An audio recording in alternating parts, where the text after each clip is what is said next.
ዛሬ ቤተክርስቲያን ያገቡ ሰዎች ሙሴ፣ ያላገቡ ደናግላን ህብረት ናት። ሁለት ህይወት አለ። ማግባት በተክሊል በቁርባን ደግሞ የገቡ የከተቱ ደግሞ መነኮሳት ቤት ናት። የኛ ቤት የቤተክርስቲያን ትምህርት አላውቅም፣ ስለ መጽሐፍ ቅዱስ አላውቅም የሚል ወጣት መኖር የለበትም። ሰንበቴት አለ መዋቅር፣ ቤተክርስቲያን መዋቅር አላት። ገብተንማ እንወቃ ቤተክርስቲያን ለዝሙት የሚወስድ ነገር ሲኖር እግረን ቆርጠ ጣላት እንዳለው እኛ ወደ ዝሙት የሚወስድ ሸሽተን መራቅ አለብን። በንጽህና ራሳችን መጠበቅ። መብራት ማለት ይሄ ነው። የደብረ ታቦር ልጅ በብርሃን ነው የሚመላለሰው። ጨለማ በእኛ ዘንድ የለም። ልብሱ ነጭ ሆኖ ከፊቱ ብርሃን የተነሳ እንዳንጸባረቀው እኛ ያወጣል። እግዚአብሔር ስሙ የተመሰገነ ይሁን። ዛሬ ብርሃን የበራልን ነው። ከጨለማ የወጣንበት ነው። ፍግም ብለው ወደቁ ደቀ መዛሙርቱ።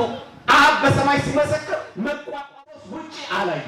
ምን ማለት ነው? ማለት ክርስቶስ ብቻ ለማለት ሳይሆን የሙሴ ሕግ ፈጻሚው እሱ ነው። ሕግና ነቢያትን ፈጽሟል። የኤልያስን ወደ ሰማይ አርጎ የደናግላን በሙሉ የነቢያትን ትንቢት ፈጻሚው እሱ ነው። ስለዚህ እኛ ኦርቶዶክሳውያን የሞተልን ክርስቶስ ነው ብቻ ሳይሆን የምንቀበለው የትኛውን ነው? የሞተልንስ ማን ነው? ሰዎች የሰው ልጅ ማን ይሉታል? ከነቢያት አንዱ ነው? ኤልያስ ነው? ሙሴ ነው? ኤርምያስ ነው? ከመላእክት አንዱ ነው ወይስ ራሱ እግዚአብሔር ነው? የሞተልን ማን ነው? ደብረ ታቦር የሚገልጽ ነው። ይሄን ከዚህ በኋላ እኮ ነው ስቅለት፣ ከዚህ በኋላ እኮ ነው ሞቱ፣ ከዚህ በኋላ እኮ ነው ቀራንዮ። የሞተልን ማን ነው? እሱ አስፈላጊ ነው። እገሌ ነው የሞተልን ብቻ። የሞተልን ማን ነው? አንተን ማን ሊከልለኝ በፍቅርህ ወርሰኝ። ክቡር መጋቤ ጥበብ ቀሲስ ወርቁ የሀገረ ስብከታችን ምክትል ስራ አስኪያጅ፣ ክቡር መልአከ ሰላም ቀሲስ ተዘራ የደብሩ ዋና አስተዳዳሪ፣ ክቡር መልአከ ሄዶም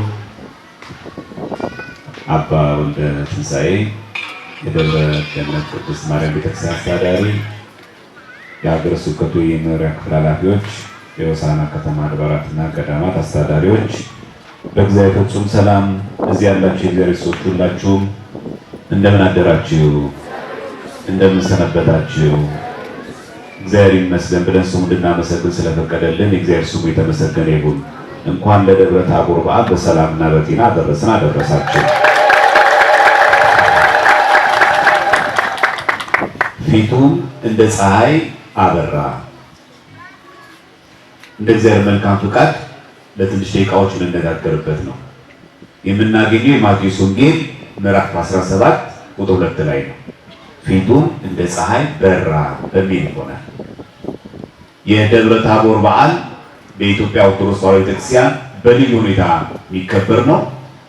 ስርዓቱ፣ መስዋዕት አቀራረቡ፣ ጸሎቱ፣ ዜማው በሙሉ የዛሬው ከሌሎቹ ከወትሮ በተለየ ሁኔታ ይቀርባል። እንደሚታወቀው ኪዳን ያደረሳችሁ ሰዎች ዜማው መንፈስ ቅዱስን በሚገልጽ የመንፈስ ቅዱስ ምሳሌ በሆነ መንገድ ነው የቀረበው። ቤተክርስቲያናችን ግዕዝ የአብ እዝል የወልድ አራራይ የመንፈስ ቅዱስ ምሳሌ በመሆኑ ምክንያት ስለዚህ ዛሬ ቤተክርስቲያናችን ኢየሱስ ክርስቶስን ጌትነቱን የገለጠበት ታቦቱ ብቻ በማውጣት ያልምታስቀረው አይደለም። ቅዳሴም አላት። ስጋው ደሙን በመቀበል የበዓሉ ማጠናቀቂያ ይሆናል። እንደምትመለከቱት በማቴዎስ ወንጌል ምዕራፍ 17 ቁጥር 1 ጀምሮ ከ6 ቀን በኋላ ይላል ሦስቱን ደቀ መዛሙርት ይዞ ወደ ረጅም ተራራ ወጣ ይልና የሉቃስ ወንጌል ላይ ግን በስምንተኛው ቀን ወደ ደብረ ታቦር ይዟቸው ወጣ ይላል። ሁለቱ የመጽሐፍ ቅዱስ ጥቅሶች ሁለቱም የሚናገሩት ስለ ደብረ ታቦር ነው። ሁለቱም ግን አይጋጩም።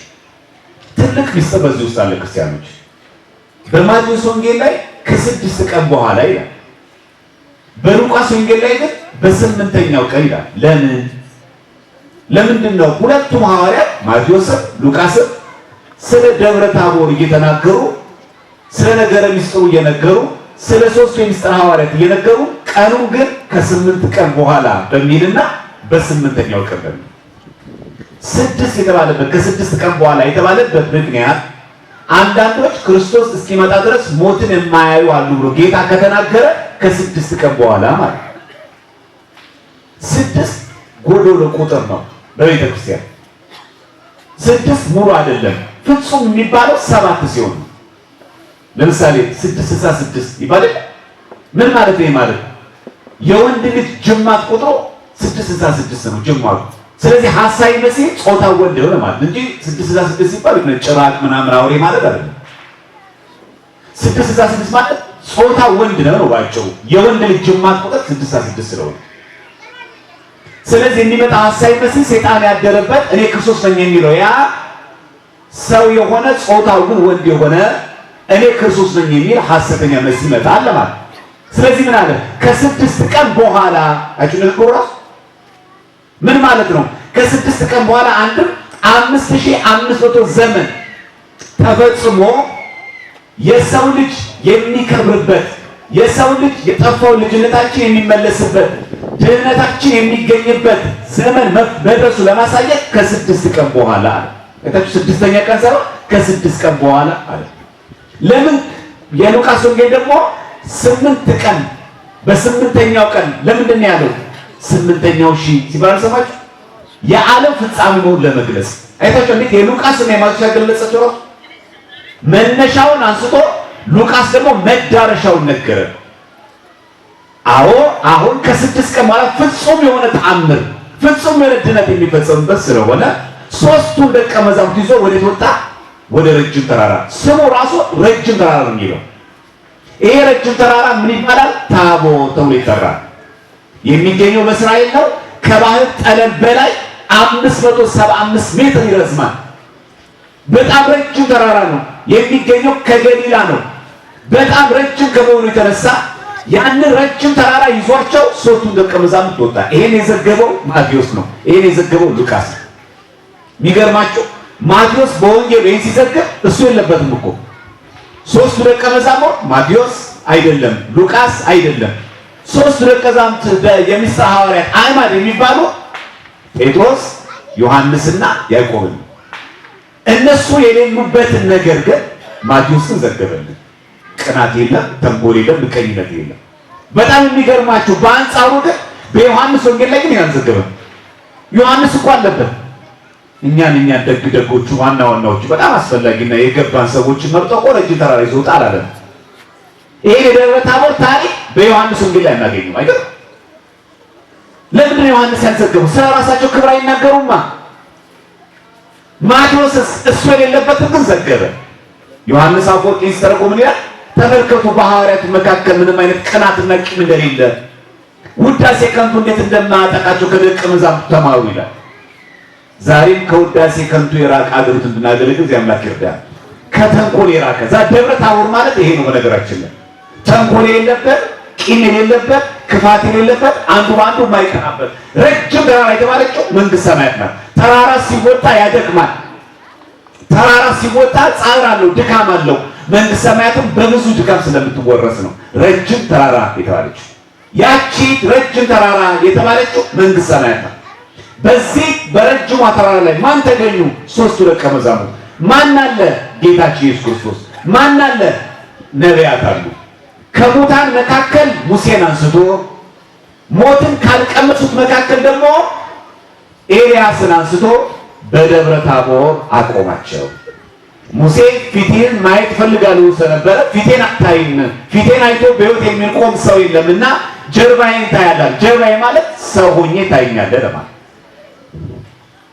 ቤተክርስቲያን ማለት እንዲህ ናት። በነገራችን ላይ ክርስቶስ ያለባት፣ አብ ያለባት፣ መንፈስ ቅዱስ በብሩህ ደመና የተገለጠባት፣ እንዲሁም ደግሞ በጣም የሚገርማችሁ ደቀ መዛሙርቱ 3ቱ ደቀ መዛሙርት ያሉባት፣ እንዲሁም ደግሞ ካገቡት ሙሴ ካላገቡት ከመነኮሳት ከደናግላን ደግሞ ኤልያስ ያሉባት ቤተክርስቲያን ማለት ይቺ ናት።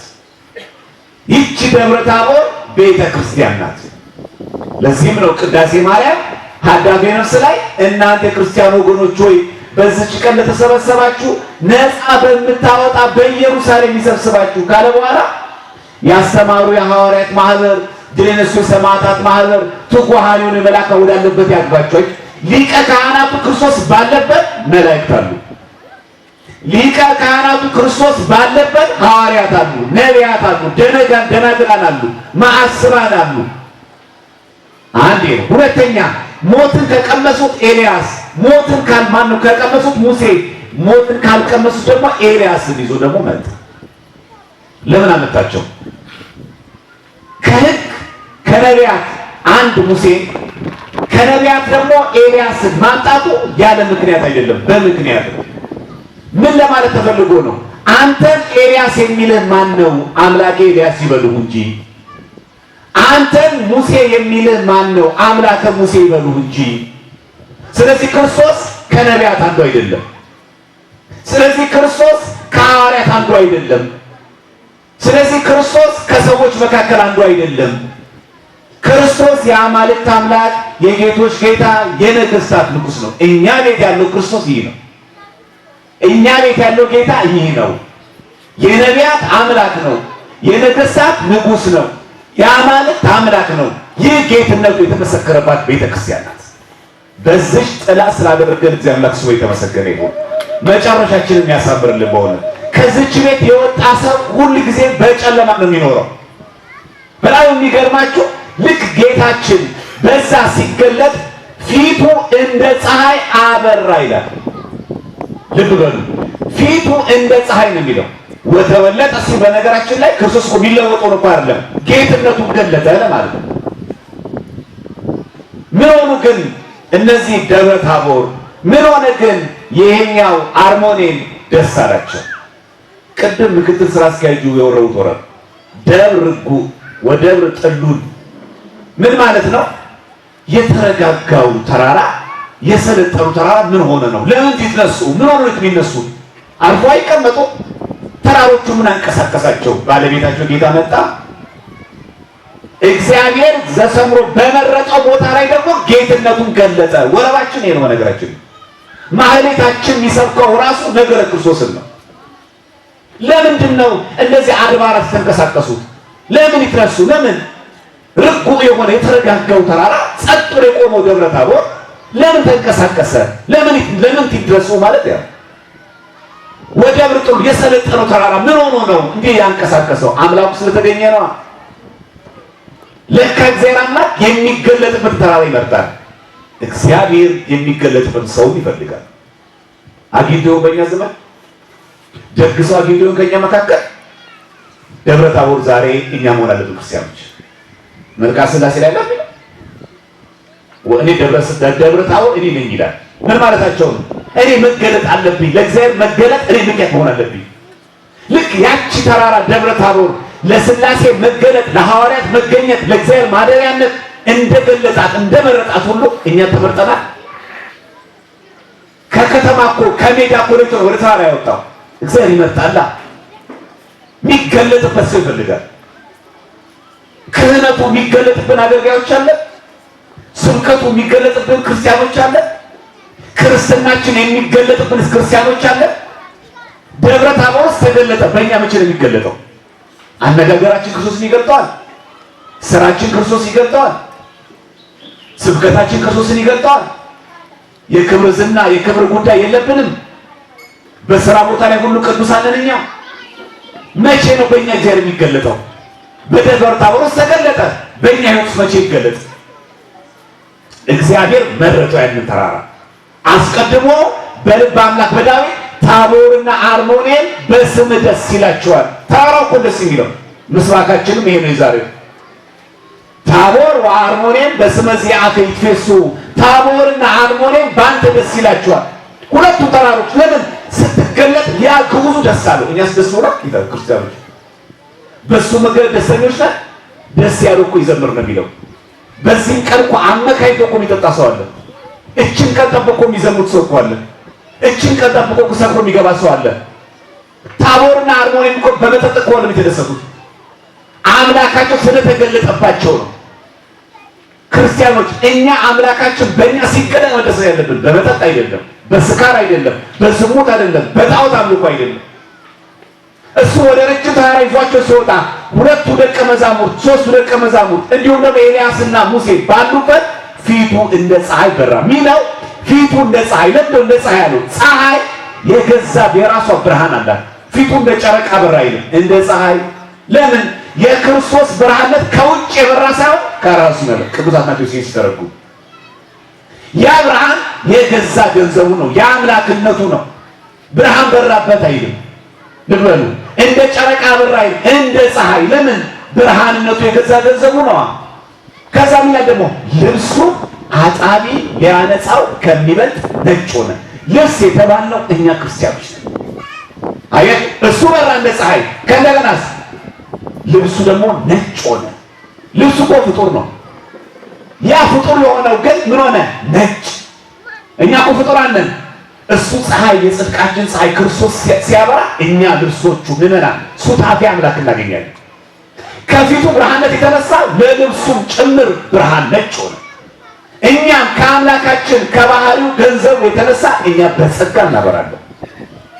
ይህ ነው ደብረ ታቦር። በእኛ ጨለማ የራቀበት ይሄኛው ነው። ልክ ይሄ ከሆነ በኋላ ነው አብ ብሩህ ደመና መጥቶ ይጋርዳቸው። ልብ በሉ፣ ቅደም ተከተሉ። ለምን መስላችኋል? አብ ቀርቦ ከመሰከረ በኋላ ለምን ፊቱ አላበራም? አብ ከመጣ በኋላ ነው ያበራለት ይባላል። ከነቢያት አንዱ ይባላል።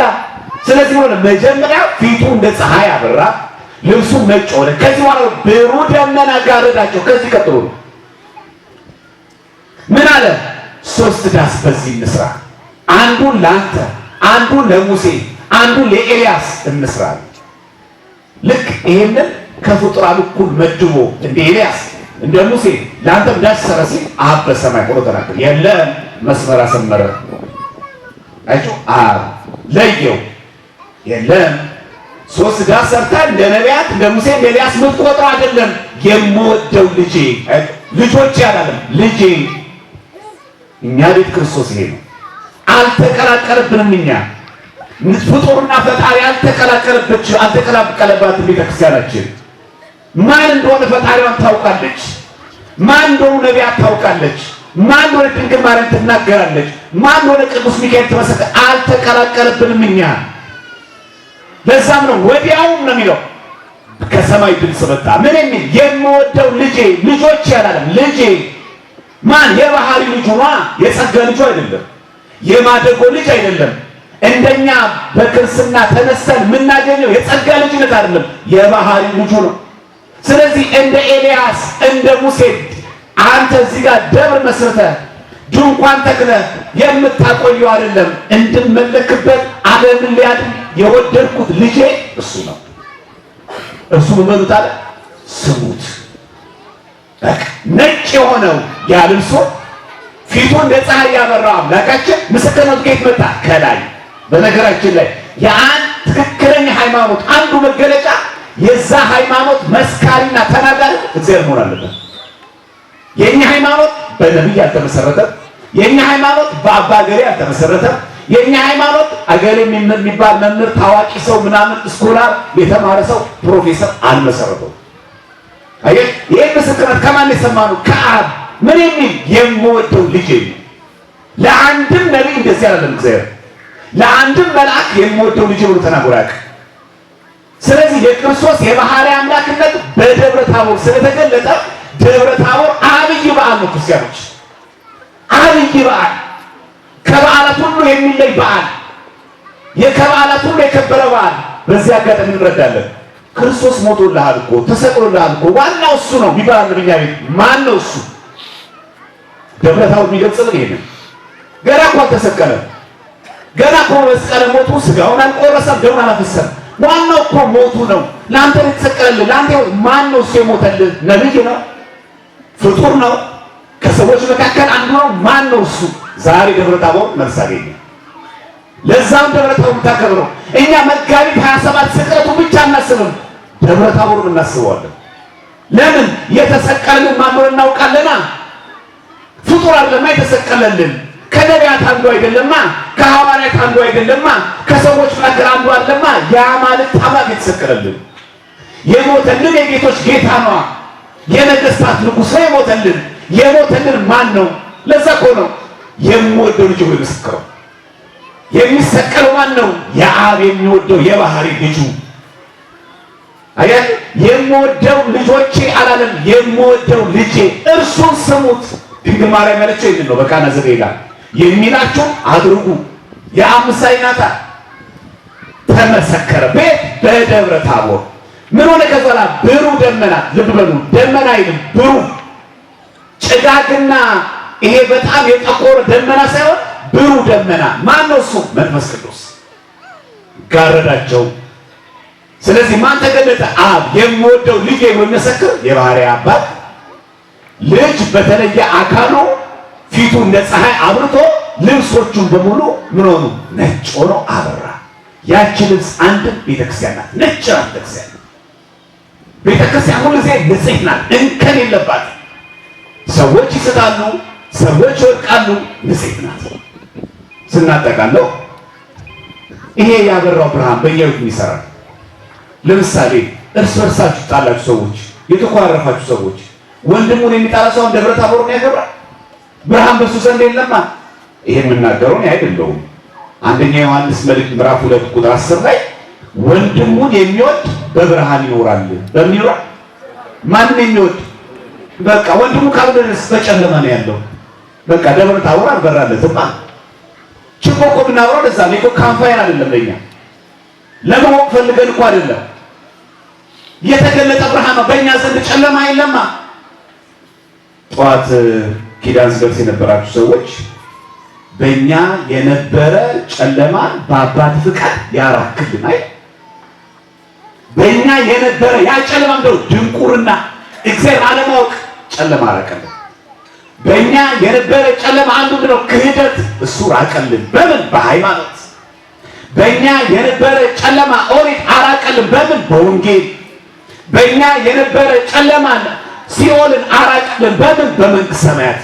በእኛ የነበረ ከጨለማ ወደ ብርሃን ያወጣል። እግዚአብሔር ስሙ የተመሰገነ ይሁን።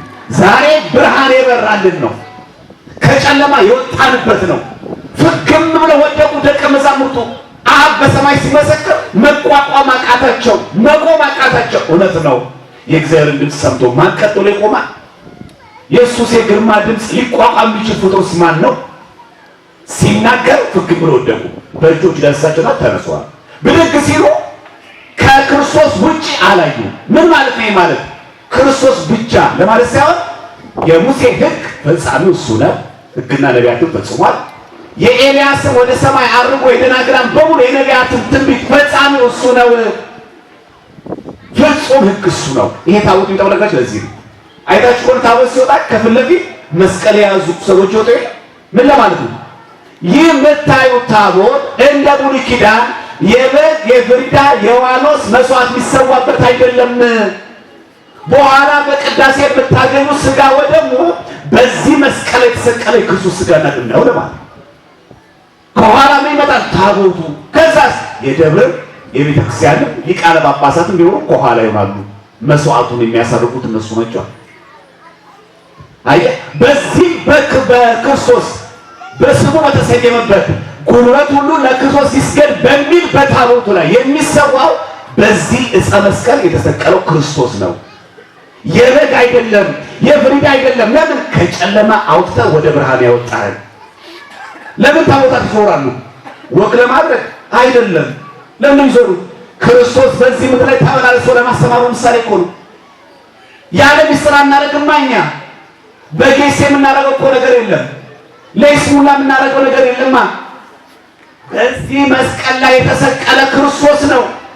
ያፈሰሰው ደሙ የቆረሰው ስጋ በዚህ ታቦት ይሰዋል። እንደ ኦሪት በዚህ ታቦት ላይ የፍሪዳ የእንስሳት መስዋዕት አይሰዋበትም። የተሰቀለው ክርስቶስ የቆረሰው ስጋ ያፈሰሰው ደሙ የሚፈተትበት ነው። አትገርመኛ ቤተክርስቲያን። ይሄን የሚሰዋው ደግሞ ከኋላ ያሉት ልኡካኑ ካህናቶቹ እኚህ ናቸው። ደግሞ የመፈተት ስልጣነ ክህነት ያላቸው ብርሃን ናት የኛ ቤተክርስቲያን። ከወንድሙ ጋር ጥል ያለው ቢኖር ከኛ መካከል ጸብ ያላችሁ ቂም ያዛችሁ ሰዎች ካላችሁ በጨለማ ነው። ዛሬም እየጠጣህ እየሰከርክ ሚስት የምትደበድብ ሰው ካለ በጨለማ ነው። ዛሬም ከቤተክርስቲያን ርቃችሁ የመናፍቃንን የተለያዩ ነገሮች የምታግበሰብሱ መዝሙራችሁ ይመቸኛል እያላችሁ በተለይ ክህነት ያላችሁ ዛሬም በጨለማ ነው። ብርሃኑ ክርስቶስ ነው። የእሱ የባህሪው ነው። እኛ በጸጋ እንድናበራ ለዛ እኮ ነው የሚለው እኔ የዓለም ብርሃን ነኝ ካለ በኋላ እናንተ የዓለም ብርሃን ናችሁ ብሏል። ምን ማለት ነው? የእሱ የዓለም ብርሃንነት የገዛ ገንዘቡ ነው። የአምላክነቱ ነው፣ ከሰው ያገኘው አይደለም። የኛ ግን የዓለም ብርሃንነት ግን ከሱ የተገኘ ነው። ስለዚህ ውበታችን ይሁን ክርስቲያኖች፣ ወጣትነታችን ለሱ ይሁን። በዚህ የተሰበሰብን ክርስቲያኖች ይሄን ክብረ በዓል ስናከብር በጭፈራ፣ በዳንስ፣ በዝሙት፣ በመጠጥ፣ በስካር አይደለም የምናከብረው። ቃል እግዚአብሔር በመስማት ይሄው ታቦት ወጣ፣ ቀጥሎ ቅዳሴ ያለን ስጋው ደግሞ መቀበል ነው። ከበጉ ጋር አንድ እንሁን። ስጋዬን የበላ ደሜን የጠጣ ምን አለው አለ እንብራ። እሱ እንደ ፀሐይ ስላበራ እኛ ደግሞ ከሱ የሚገኝ ብርሃን እናብራ። ለዛ እኮ የፋሲካ ወረባችሁ እንደሚለው ብርሃን ትንሣኤህን ለምናምን ለኛ አይደል? ብርሃንህን ላክልን ከወደኛ። ምን ማለት ነው? ብርሃንን እናምናለን፣ ትንሣኤን እናምናለን። ብርሃንህን ላክልን።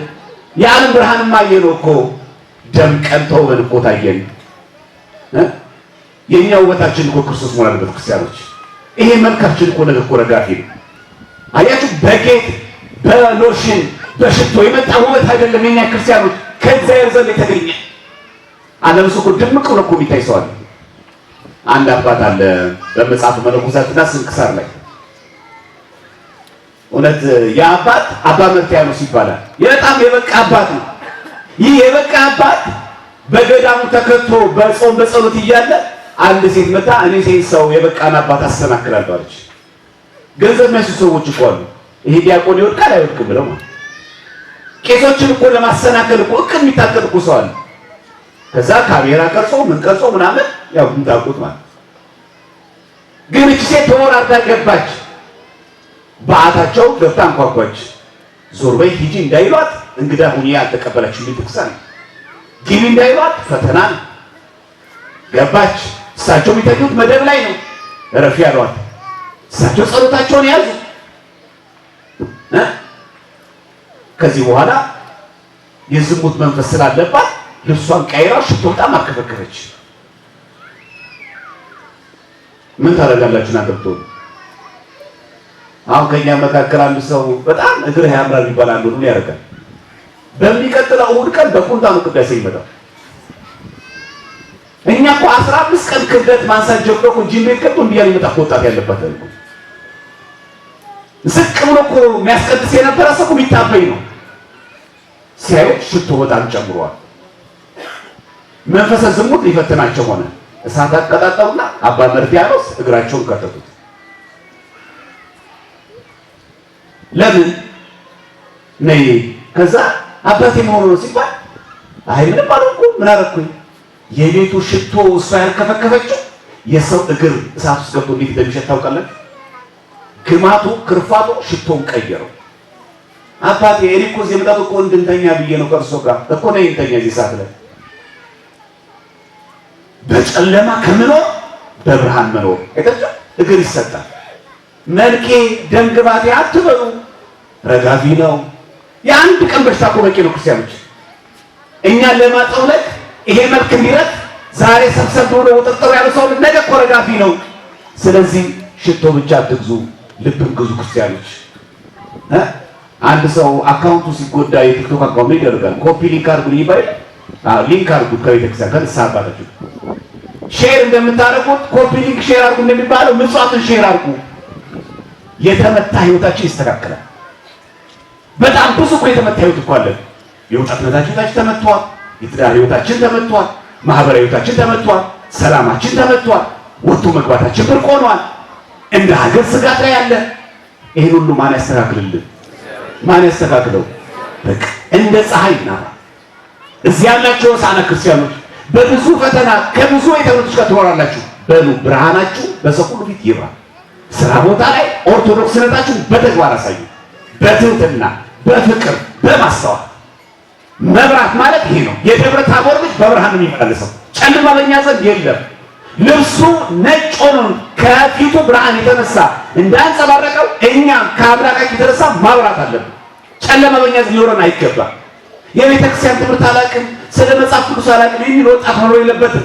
ሰንበቴት አለ መዋቅር፣ ቤተክርስቲያን መዋቅር አላት። ገብተን እንማር እንወቃ። ቤተክርስቲያን ለዝሙት የሚወስድ ነገር ሲኖር እግረን ቆርጠህ ጣላት እንዳለው እኛ ወደ ዝሙት የሚወስድ ሸሽተን መራቅ አለብን። በንጽህና ራሳችን መጠበቅ። ዛሬ ቤተክርስቲያን ያገቡ ሰዎች ሙሴ፣ ያላገቡ ደናግላን ህብረት ናት። ሁለት ህይወት አለ፣ ማግባት በተክሊል በቁርባን ደግሞ የገቡ የከተቱ ደግሞ መነኮሳት ቤት ናት የኛ ቤት። ሙሴን ካገቡት ሞትን ከቀመሱት፣ ኤልያስን ካላገቡት ሞትን ካልቀመሱት፣ በብሔራውያንም ያሉ በመካነ መቃብርም ያሉት በአጸደ ገነትም ያሉት በሙሉ ጌታቸው ክርስቶስ ነው፣ አምላካቸው እሱ ነው። እሱ ዛሬ አምላክነቱ የተገለጠበት ጌትነቱ የተገለጠበት በሰዎች የምትሰሙት እንዳይመስላችሁ፣ የሰዎች ምስክርነት አይደለም ለምሳሌ የተገለጠው። ክርስቲያኑ ሐዋርያቶች እኮ ተሳስተው ነው ክርስቶስን እኮ ጌታ ያሉት እንዳንል። መቼ ሰው ይሳሳት የለ እንዲህ እንዳንል። ይሄ ምስክርነት ከማመጣ ከአብ አሁን የፍጡር አይደለም የፈጣሪ ነው፣ ያው የባህሪ አባት። ስለዚህ እኛ ኦርቶዶክሳውያን የሞተልን ክርስቶስ ነው ብቻ ሳይሆን የምንቀበለው የትኛውን ነው? የሞተልንስ ማን ነው? ሰዎች የሰው ልጅ ማን ይሉታል? ከነቢያት አንዱ ነው? ኤልያስ ነው? ሙሴ ነው? ኤርምያስ ነው? ከመላእክት አንዱ ነው ወይስ ራሱ እግዚአብሔር ነው? የሞተልን ማን ነው? ደብረ ታቦር የሚገልጽ ነው ይሄን። ከዚህ በኋላ እኮ ነው ስቅለት፣ ከዚህ በኋላ እኮ ነው ሞቱ፣ ከዚህ በኋላ እኮ ነው ቀራንዮ። የሞተልን ማን ነው? እሱ አስፈላጊ ነው። እገሌ ነው የሞተልን ብቻ። የሞተልን ማን ነው? የሁላችን ፈጣሪ እኮ ነው። የሁላችን እኮ አስገኝ ነው። በዚህ ቤተክርስቲያን እንድንኖር እግዚአብሔር አምላክ ለሁላችን ይፍቀድልን። አብ ያልተከለው ተክል ይነቃል እንዳለው ከመነቀል እግዚአብሔር ይጠብቃል። በሉ ክርስቲያኑ በብርሃን እንመላለስ። ወንድሙን እየጠላ ቂም ይዛችሁ ተንኮል ይዛችሁ ደብረ ታቦር የለም፣ ብርሃን የለም፣ ጨለማ ነው። በዘፈን ያላችሁ፣ በጭፈራ ያላችሁ፣ በዝሙት ያላችሁ፣ ለትዳር አጋርሽ የማትመቺ የማትሆን ከትዳር አጋር ውጪ 30 ቦታ የምትሄድ በጨለማ ነው ያለው። አስራት በኩራት የማያወጣ ሰው በጨለማ ነው ያለው። ቤተክርስቲያን መጥቶ የማያስቀድስ ሰው በጨለማ ነው ያለው። ንስሐ ያልገባ ሰው በጨለማ ነው ያለው። የንስሐ አባት የሌላችሁ ሰዎች በጨለማ ነው ያላችሁ። ስጋው ደሙን ያልተቀበሉ ሰዎች በሉ ወደ ብርሃን እንምጣ። በሉ በኋላ ችቦን ስንለኩሰው እኛም ፊታችን ይብራ፣ እኛ ወደ ቤተክርስቲያን እንጠጋ። ኮፒ ማለት ይሄ ነው። ሊንክ ማለት ይሄ ነው። እግዚአብሔር ያክብርልን። ሁላችንም ከነማተባችን ለቁሞት ያብቃል። ወስብሐት ለእግዚአብሔር። አንተን ማን ሊከልለኝ በፍቅርህ ወርሰኝ